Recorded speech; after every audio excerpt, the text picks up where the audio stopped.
Sky Lounge for a little bit. Beautiful Sky Lounge. And so let's get out to some talking.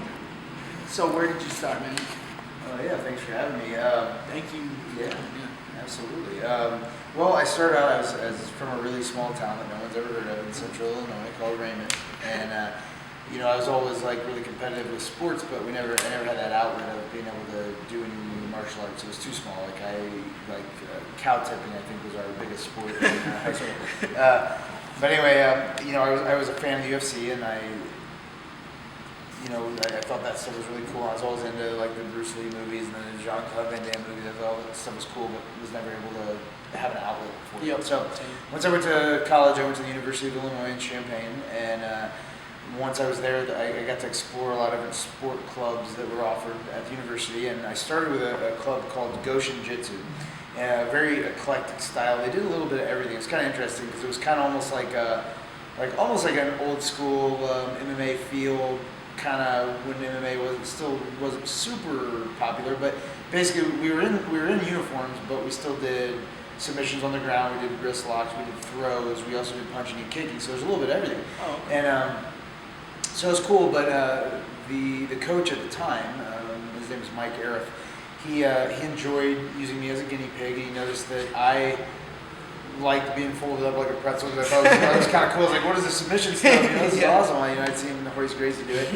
And so basically it was a kind of a good relationship. He had somebody to try out his new moves on, and I was somebody who was willing to allow him to do that.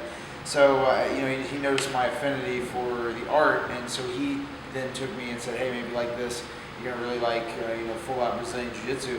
And he introduced me to a guy named Jack McVicker, who happens to be my coach, and I've been with ever since. I fell in love with it, and I've been with him for 12 years in Jiu-Jitsu, and he also is very high up in Jeet Kune Do under Guru Dan Inosanto, who is Bruce Lee's right-hand man. And so I've been with Jack for 12 years. He's been a mentor of mine, a coach of mine, and I strive to be an instructor like him. But after training for a few years, I just decided, hey, I want to see if this stuff really works.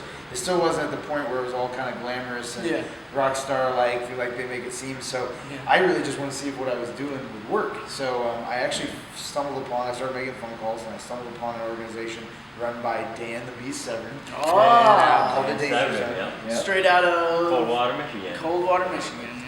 Yep, so he was running a show at the time out of Fort Wayne, and called the Danger Zone, and it was kind of funny. I called him up.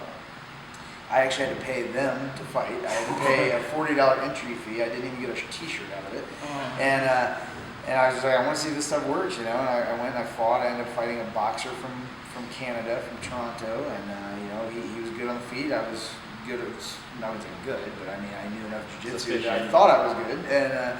I got popped in the face several times, but ended up finishing with a submission. But it was enough. I didn't get beat up enough that it turned me away from it anyway. So I really enjoyed it, and I was like, hey, man, I like this. So I kept doing it, and then it got to the point where I started seeing, well, actually, you can make a little bit of money. And then it got to the point where I was like, I really, really like this stuff. Maybe I can teach, and maybe I can do this for more than just a hobby, and that's kind of where I'm at now. Totally, that's awesome.